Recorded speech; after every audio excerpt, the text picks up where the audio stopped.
عليكم ورحمة الله وبركاته.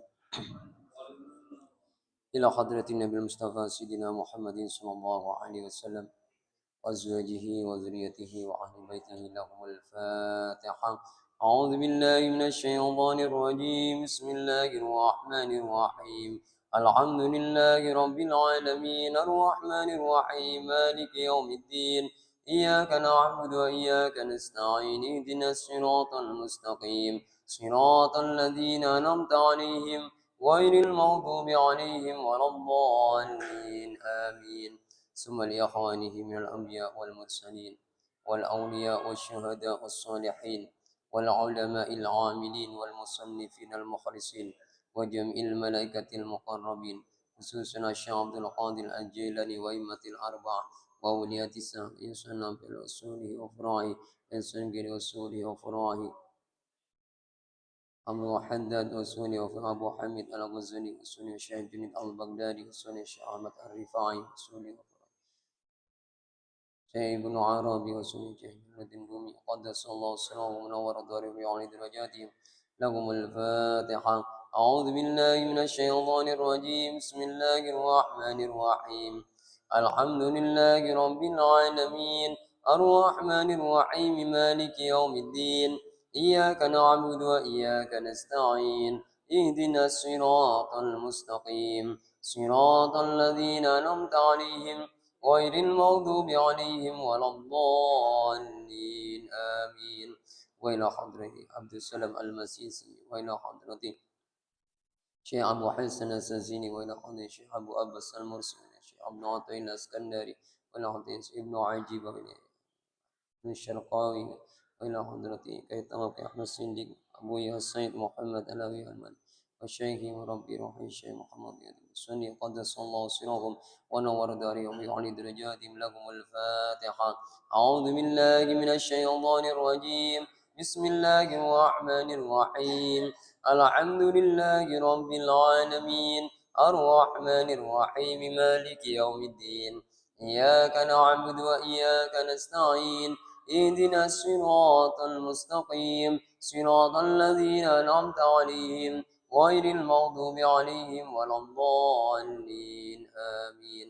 وإلى حضرة شيخنا إلى حضرتك هاشم الساري وإلى حضرتك وهب أسماء وإلى بسي السمسوني وإلى حضرتك إلياس وحيد وإليك سحل محفوظ وإلى حدي عبد الرحمن وحيد وإلى حضرتك حدي ميمون زهير وإلى حضرتك توفيق ووردي قدس الله سره منور وعلي درجاتهم لهم الفاتحة. أعوذ بالله من الشيطان الرجيم. بسم الله الرحمن الرحيم. الحمد لله رب العالمين الرحمن الرحيم مالك يوم الدين. إياك نعبد وإياك نستعين. اهدنا الصراط المستقيم صراط الذين أنعمت عليهم غير المغضوب عليهم ولا الضالين آمين. ثم لآبائنا ولأمهاتنا وأجدادنا وجداتنا معلمين وأستاذنا وشيخنا لهم الفاتحة. أعوذ بالله من الشيطان الرجيم. بسم الله الرحمن الرحيم. الحمد لله رب العالمين الرحمن الرحيم مالك يوم الدين. إياك نعبد وإياك نستعين. اهدنا الصراط المستقيم صراط الذين أنعمت عليهم غير المغضوب عليهم ولا الضالين آمين.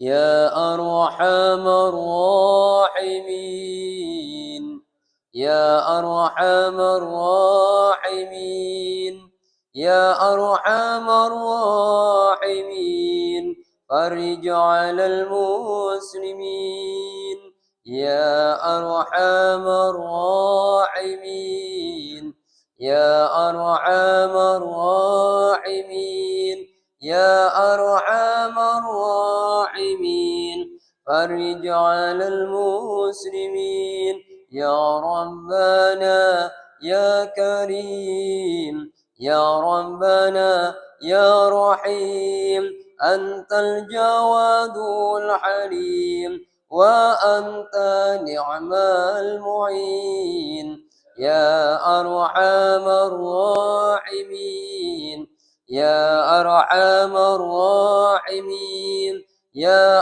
أرحم الراحمين فرج على المسلمين نسألك وليقيم العدل كي نستقيم على هداك القويم ولا نطيع اللعين يا أرحم الراحمين يا أرحم الراحمين يا أرحم الراحمين فرج على المسلمين يا ربنا يا مجيب أنت السميع القريب ضاق الواسع الرحيم فانظر إلى المؤمنين يا أرحم الراحمين أرحم الراحمين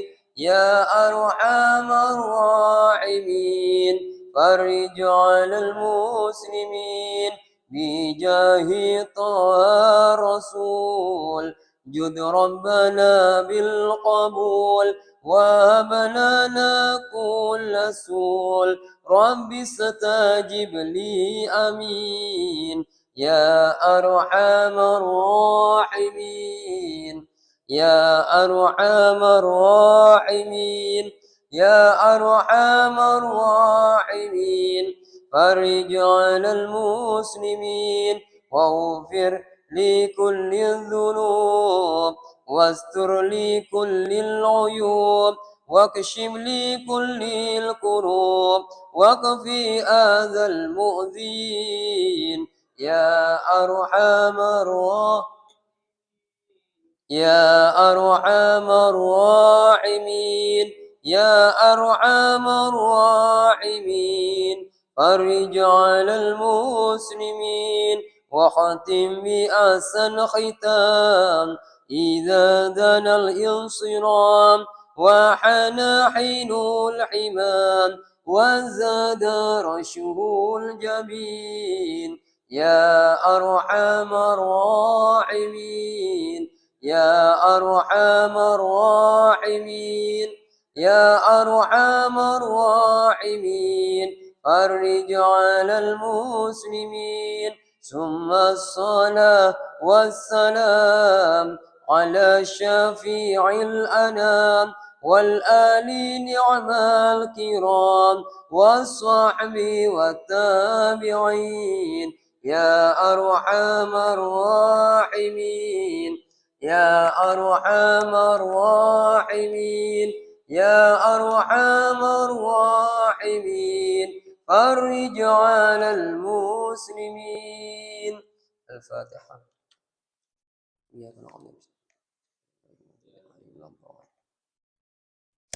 الحمد لله الحمد لله الذي أنزل السكينة في قلوب المؤمنين ليزدادوا إيمانا مع إيمانهم أشهد أن لا إله إلا الله وأشهد أن محمدا عبده ورسوله اللهم صل وسلم وبارك على سيدنا محمد عبدك ونبيك ورسولك النبي الكامل وعلى آله كما يليق بكمالك وعدد كمال أما بعد.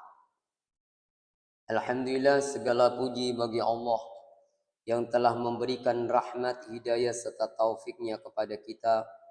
Pada malam hari ini kita bisa kembali bermuajah di majlis ini. Semoga Allah Subhanahu wa taala senantiasa melimpahkan keberkahan bagi kita semua, diberkahi usianya, diberkahi rizkinya, diberkahi keluarganya, diberkahi ilmunya serta diberkahi ibadahnya. Ala hadhihi niyah wa kulli niyatin salih. Al-Fatihah.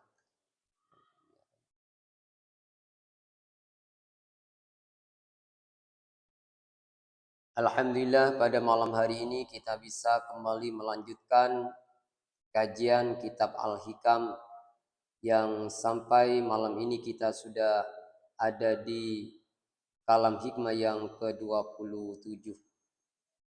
Qala al-muallif rahimahullahu ta'ala wa nafa'ana bihi wa amaddana bi asrarihi وأفاض علينا من بركاته وعلومه وأنواره ونفعاته في الدارين آمين اللهم آمين. إحالتك الأعمال على وجود الفراغ من رعونة النفوس. Penundaanmu atas amal karena menunggu adanya waktu luang adalah termasuk min ru'unatin nufus, termasuk kebodohan hati atau kebodohan jiwa. Jadi kita tahu bahwa kita tidak punya waktu kecuali hanya sekarang ini. Sementara yang kemarin sudah berlalu dan besok belum tentu kita temui. Jadi kalau orang memiliki akal yang sehat, tentu saja dia tidak akan pernah menunda untuk beramal. Jika dia sudah diberi kesempatan dan juga oleh Allah diberi kekuatan, maka dia akan segera melakukan amal tersebut. Tidak perlu menunggu ada waktu luang dari kesibukan-kesibukan duniawi. Karena sesungguhnya kesibukan dunia ini tidak ada ujungnya. Akan terus bertambah. Apalagi kadang pikiran ini selalu memproduksi ide, memproduksi gagasan, memproduksi rencana-rencana yang semua rencana-rencana itu kadang membuat merosotnya ibadah dan amal kita kepada Allah Subhanahu wa taala. Lah, di sini muallif yakni Syekh Ibnu Athail Askandari menyampaikan orang-orang yang menunda amal sampai dia menunggu ada waktu luang untuk melakukan amal itu dengan besok, sekarang saya belum punya kesempatan, besok saja. Ketika besok tiba, kemudian besok saja. Terus ditunda dan ditunda karena alasan kesibukan duniawi, maka ini min ru'unatin nufus, termasuk kebodohan jiwa, kebodohan manusia. Kenapa demikian? Karena Allah Subhanahu wa taala memiliki visi di dalam penciptaan makhluk, dan seharusnya kita ini mengikuti visi Allah, bukan mengikuti visi diri pribadi kita. Apa visi Allah menciptakan manusia? Wa ma khalaqtul jinna wal insa illa liya'budun. Tidak kuciptakan jin dan manusia kecuali menyembah Allah. Ini adalah merupakan dasar atau fundamental dari tujuan Allah menciptakan kita. Bagaimana setiap aktivitas yang kita jalani memiliki nilai ibadah kepada Allah Subhanahu wa taala. Lah, ibadah itu ada namanya ibadah asasi. Ibadah yang mendasar, yang tidak boleh tidak kita harus laksanakan dan tidak boleh kita tinggalkan. Misalnya sholat.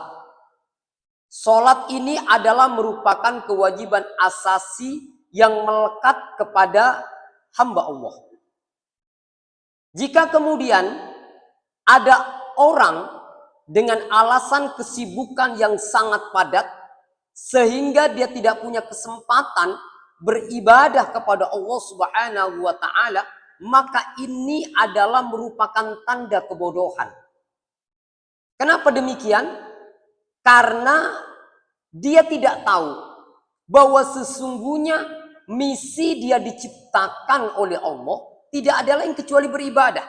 Tapi dia tinggalkan ibadah itu untuk mendapatkan sesuatu yang bersifat temporal, yang akan ditinggalkan, dan mungkin sesuatu itu sudah dijamin oleh Allah Subhanahu wa Ta'ala. Ya, bukankah ada di dalam kalam hikmah sebelumnya, ada orang yang sibuk mencari sesuatu yang dijamin oleh Allah Subhanahu wa Ta'ala, lalu dia lalai dengan sesuatu yang Allah tidak memberikan jaminan terhadap dia.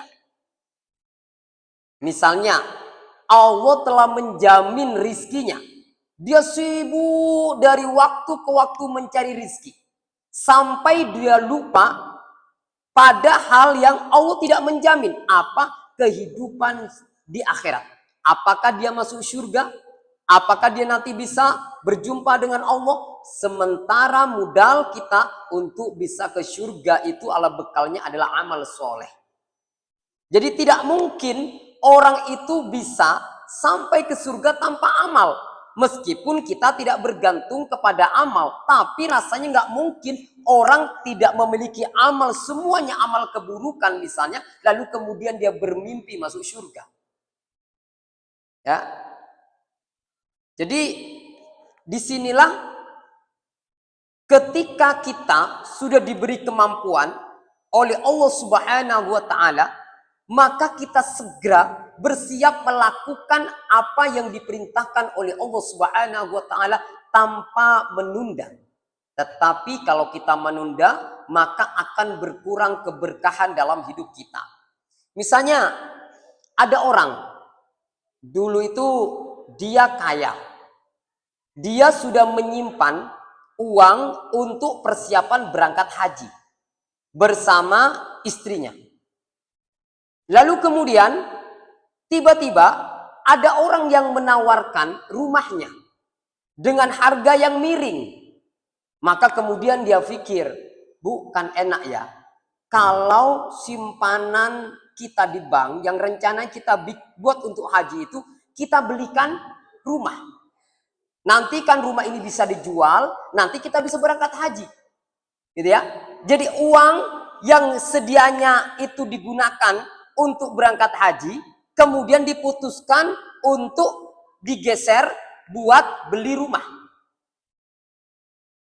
Rasanya secara logika boleh dan baik saja karena dia masih punya niat untuk berangkat haji. Ya. Meskipun sekarang digeser diinvestasikan dulu ke rumah, nanti saatnya kalau sudah mulai naik harga rumah, maka kemudian jual, dia bisa berangkat haji. Namun ternyata tidak. Yang terjadi kemudian semua rumahnya harus dijual dan dia jatuh dalam keadaan bangkrut. Ya, kenapa? Karena orang ini sudah punya niat untuk melakukan haji, untuk melaksanakan haji, tapi uang yang sedianya berangkat haji ini digunakan untuk beli rumah. Jadi kalau kita sudah punya niat untuk melakukan kebaikan, jangan ditunda. Apalagi kemudian dialahkan kepada yang lain. Ada seorang pebisnis. Pebisnis ini memiliki niat untuk membelikan tanah buat seorang kiai. Buat nanti dibikin pondok. Itu lama, dealing, akhirnya dalam 1 bulan mau direalisasikan. Di hari yang sudah ditentukan, mau ada pertemuan dengan pihak kiai ini, ternyata kemudian dibatalkan secara sepihak. Tidak jadi uang itu diberikan atau dihibahkan kepada kiai untuk bikin pondok tadi. Apa yang terjadi kemudian? Dia akhirnya bangkrut. Kenapa? Karena dia menunda melakukan amal kebaikan sementara dia mampu sebenarnya. Ya, jadi selagi kita punya kesempatan, pergunakan kesempatan baik itu. Karena belum tentu kesempatan baik itu hadir lagi di hadapan kita. Berapa banyak orang yang dulu memiliki kesempatan, tetapi oleh Allah dia tidak diberi hidayah untuk mengeksekusi kemampuannya menjadi kenyataan. Ya, tetapi setelah tua dia memiliki keinginan, tapi kesempatan itu sudah tidak ada lagi. Misalnya, di saat kita masih muda, kita sibuk dengan urusan-urusan yang main-main. Ya, lupa dengan ibadah. Tapi kalau sudah tua, usia 50, 60 baru ingat ibadah. Sehingga apa? Kualitas ibadah, banyaknya ibadah kita pun tidak sebanyak pada saat muda karena tenaga kita sudah berkurang, melemah. Maka kata Abu Ya Said Alawi Al-Maliki, selagi muda belajarlah dan perkuat ibadahmu, karena nanti kamu ketika tua ingin sekali beribadah, tapi tenagamu sudah tidak mampu. Sudah tidak mampu untuk beribadah, untuk belajar, udah nggak mampu. Ya, karena sudah sakit-sakitan. Yang dipikirkan bagaimana sehat, itu aja. Ya. Dan waktu ini berjalan. Kita tidak terasa. Dulu masih ingat, masih ada dalam pikiran kita, kita bermain-main dengan kawan-kawan kita di kampung. Hujan-hujanan bersama kawan-kawan kita di kampung. Main sepak bola dengan kawan-kawan kita di kampung. Dan masih segar dalam ingatan kita. Rasanya baru kemarin kita ini main-main sama teman kita. Loh, ternyata kini sudah bukan hanya menjadi ayah, sudah akan jadi kakek. Loh, nggak terasa. Waktu berlalu begitu cepat. Nah, kita tidak tahu. Kita ini selama ini berpikir yang mahal itu uang. Tidak, ternyata yang mahal itu adalah waktu. Tetapi kita banyak menyia-nyiakan waktu.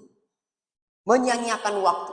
Makanya Rasulullah menyampaikan, ni'matani maghbunun fihima katsirun minan nas. Ada dua nikmat yang membuat orang tertipu dari dalam keduanya. Kebanyakan manusia, apa itu? Sehat dan faragh. Atau sehat dan waktu luang. Kualitas seseorang itu dilihat dari bagaimana dia menggunakan waktu luang. Kan kita banyak waktu luang, kita scrolling. Itu kualitas kita. Jadi ada orang yang menggunakan waktu luang dengan tafakur. Ada orang menggunakan waktu luang dengan baca Quran. Ada orang gunakan waktu luang dengan baca sholawat. Ya, ada orang yang gunakan waktu luang membangun angan-angan. Ya. Jadi kualitas seseorang itu justru ada di waktu luang ini. Coba. Yang paling, momentum yang paling experience, yang paling terasa bagi kita, dalam sholat itu justru tumakninah. Tumakninah itu apa? Jeda. Waktu jeda. Nah, waktu jeda itu sebenarnya merupakan posisi yang memberikan ketenangan bagi jiwa kita. Tetapi ada di antara kita ya yang kadang-kadang waktu pause, waktu jeda itu tidak kita gunakan untuk membangun ketenangan jiwa, membangun kedamaian jiwa.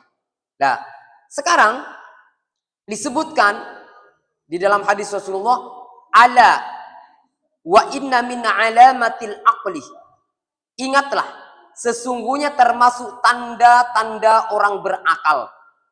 At-tajafiu an daril gurur wal inabati ila daril khulud. Orang yang bergeser dari rumah tipu daya dan kembali kepada rumah keabadian. Dunia ini sebenarnya tipu daya. Kita membangun bangunan yang besar, bangunan yang tinggi, itu pada saatnya akan mengalami kehancuran. Ya, semuanya akan lenyap, semuanya akan hilang dari kehidupan kita. Coba kita menengok kemarin di Nepal misalnya. Bagaimana gedung-gedung besar itu semuanya hancur. Bukan hanya bangunan yang hancur, pemerintahannya juga hancur. Semua sistem ekonominya juga hancur. Rasanya hanya dalam waktu 1-2 hari, apa yang sudah dibangun bertahun-tahun itu hancur begitu saja dalam 1 hari, 2 hari, 3 hari. Padahal itu bangun berapa tahun, berapa puluh tahun membangun itu semua. Ya. Ya. Artinya apa? Bahwa kehidupan dunia ini sangat sementara. Ya. Sangat sementara. Maka apa yang sudah lama dibangun oleh kita bisa dalam satu waktu dan sekejap saja hilang. Maka bagaimana arah kita ini menjadikan kehidupan dunia ini bisa dibawa ke Darul Khulud. Darul Khulud ini adalah rumah keabadian. Bagaimana semua aktivitas, semua karya-karya kita, semua amal kita bisa mengantarkan kita pada kebahagiaan akhirat. Ya caranya bahwa semua amal ini haruslah kita jadikan sebagai amal akhirat. Dan jangan berhenti sebagai amal dunia saja. Ya. Sehingga kata Syekh Ramadan Buti, ada orang karena kesibukan dunia diajak oleh kawannya, ayo ngaji yuk. Ah, aku masih sibuk. Ya, masih sibuk. Urusan saya belum selesai. Nggak punya kesempatan saya mengaji. Ya, belum punya kesempatan, mungkin besok, lusa atau 1 bulan yang akan datang saya baru punya kesempatan.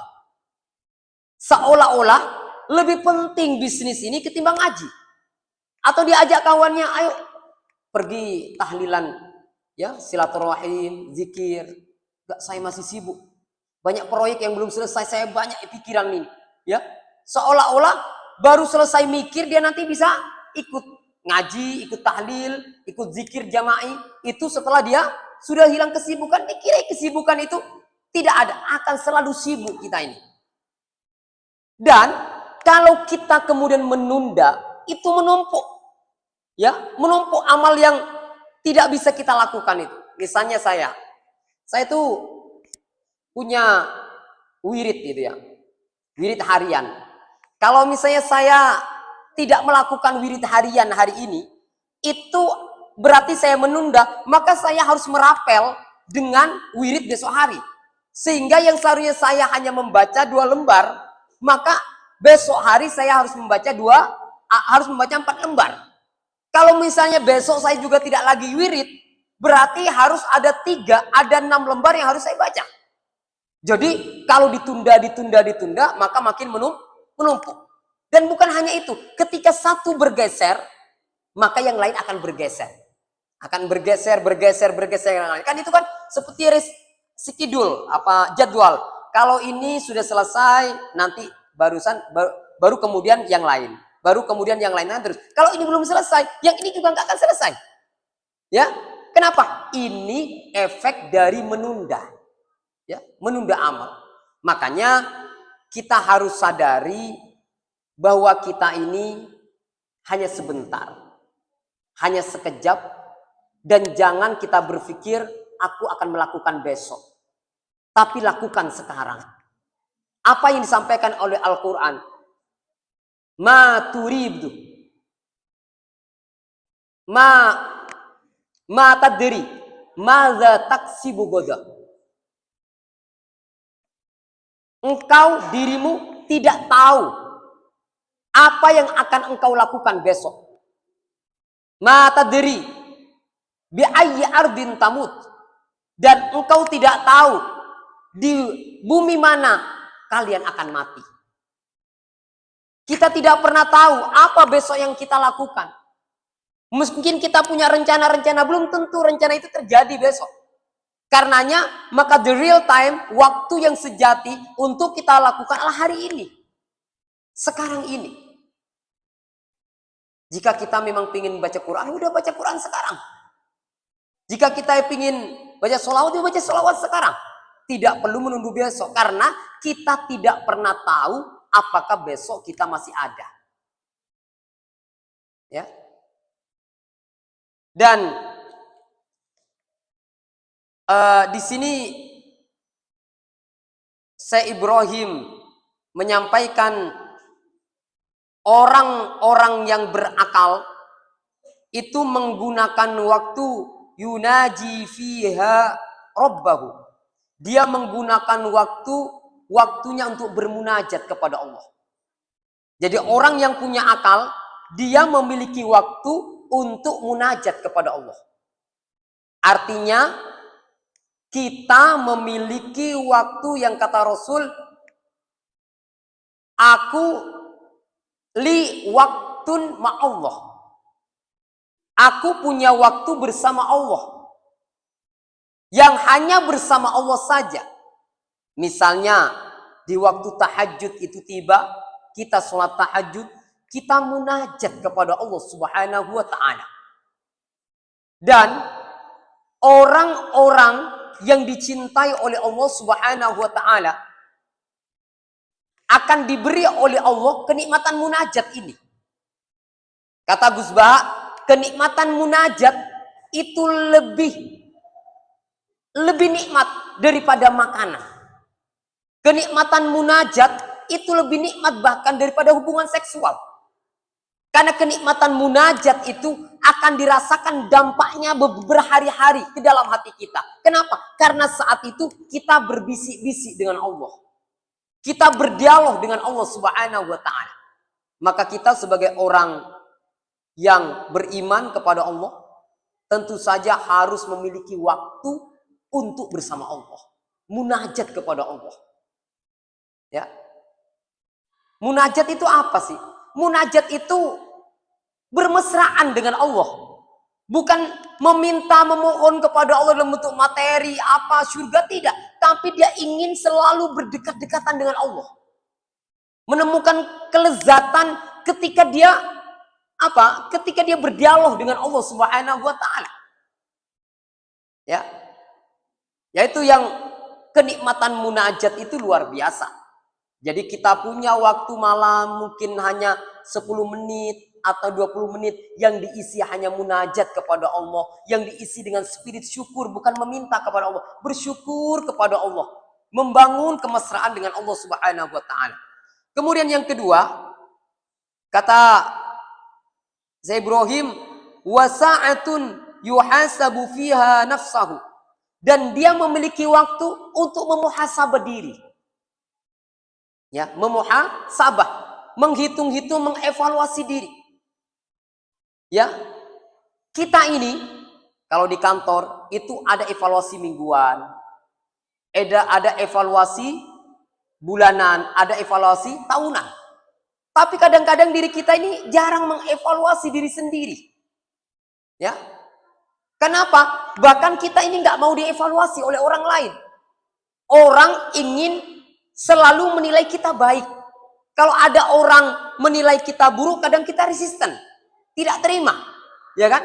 Berarti kita ini memang sulit, kurang berani mengevaluasi diri, ya, kurang berani mengevaluasi diri. Kita harus mengakui kita lemah, kita harus mengakui kita ini punya kesalahan, karena melalui muhasabah itu kita akan mengalami transformasi, mengalami perubahan pada arah yang lebih baik, ya kan?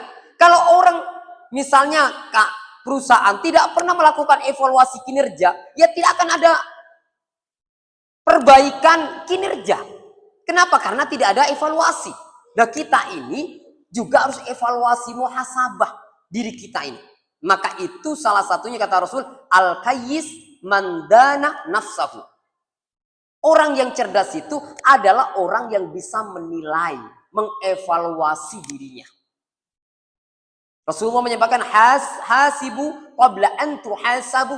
Hisaplah dirimu sebelum dihisap. Ya. Jadi kita punya waktu malam-malam, ya. Kita sendirian. Kita mencoba nilai apa yang kita lakukan kepada istri, apa yang telah kita lakukan kepada anak-anak kita, apa yang telah kita lakukan dengan tetangga kanan kiri, bagaimana hubungan saya dengan tetangga selama ini. Apakah saya ini termasuk orang yang peduli terhadap tetangga atau sama sekali cuek dengan tetangga? Ya, saya kadang sering beli di mall-mall ternama, tetapi kadang-kadang ya warungnya tetangga tidak pernah kita datangi. Ya, tidak pernah kita datangi. Apa kita pernah mengevaluasi itu?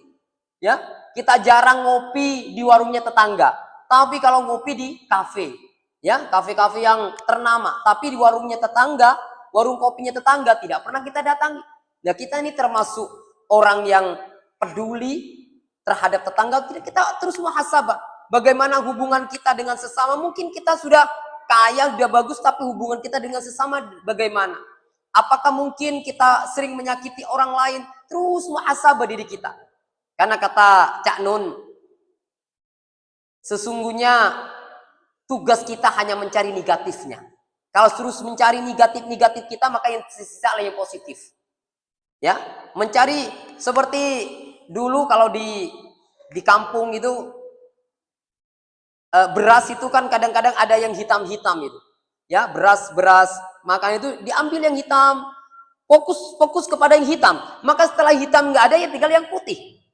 Nah, kita ini fokus pada sisi hal yang perlu dievaluasi dari diri kita, sehingga nanti yang tersisa adalah kebaikan kita. Makanya kita tidak perlu menunggu dihisab oleh Allah, tapi kita sudah menghisab diri sendiri. Kemudian yang berikutnya, wasa'atun yatafakkaru fiha fi sun'illah, dan waktu tafakkur di dalamnya terkait dengan ciptaan Allah.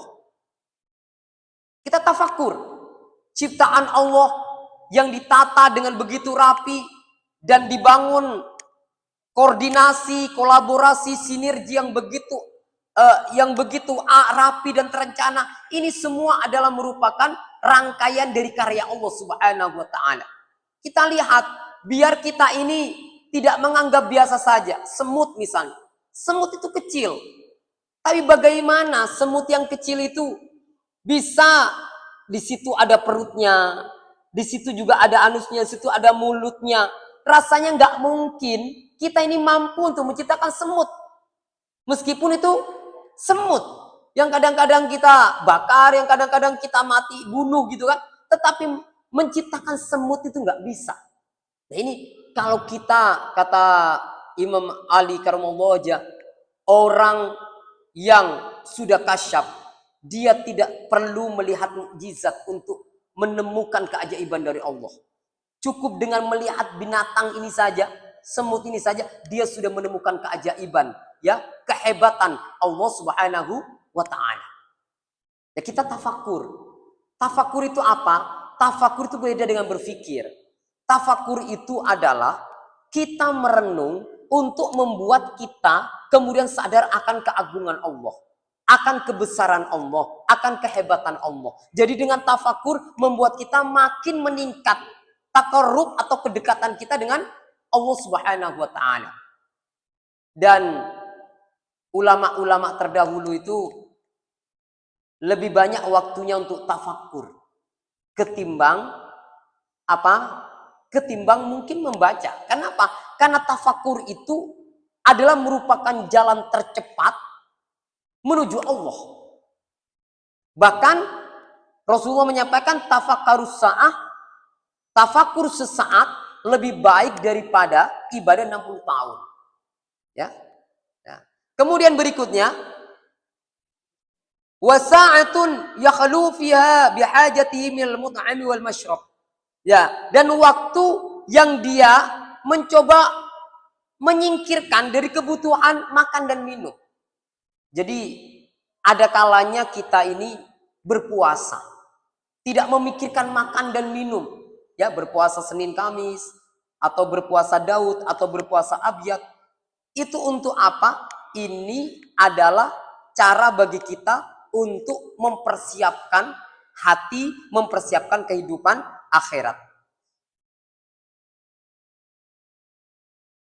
Maka dari sini kita perlu kembali menyadari tentang waktu.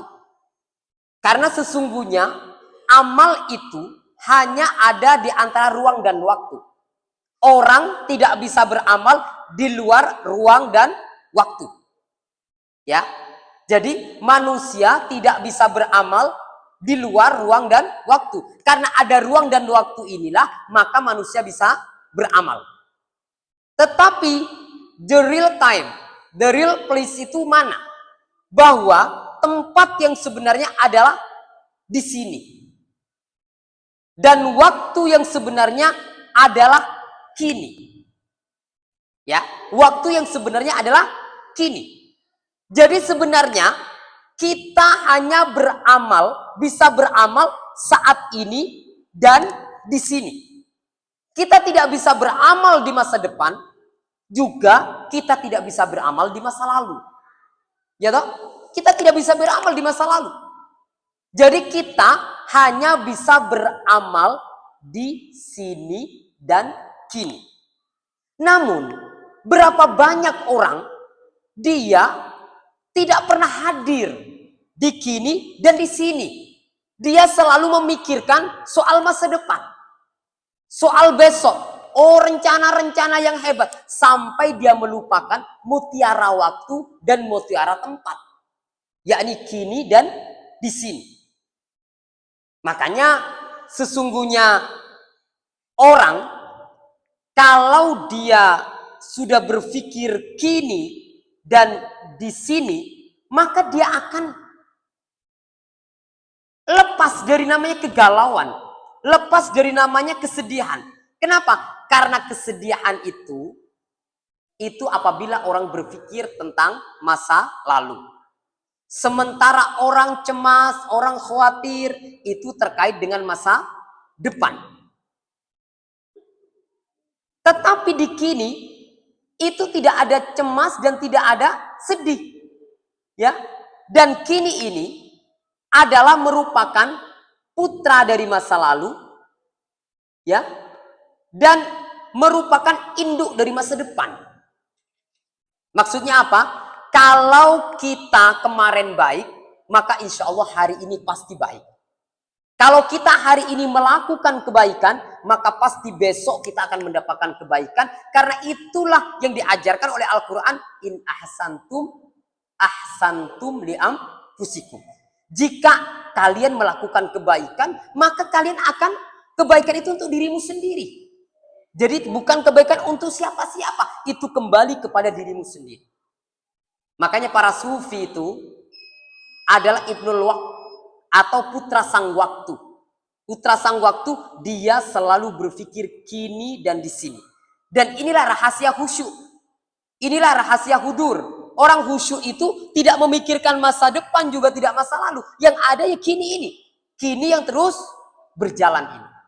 Semoga melalui kajian ini kita tidak perlu menunggu entar besok. Kata motivator, jangan entar terus, tapi enter ya hari ini. Lakukan sekarang yang bisa kita lakukan, ya. Karena besok belum tentu kita temui. Yang ada hanya kini dan sekarang ini. Mungkin itu saja yang bisa saya sampaikan. Mohon maaf apabila ada kesalahan. Wal afu minkum. Wassalamualaikum warahmatullahi wabarakatuh.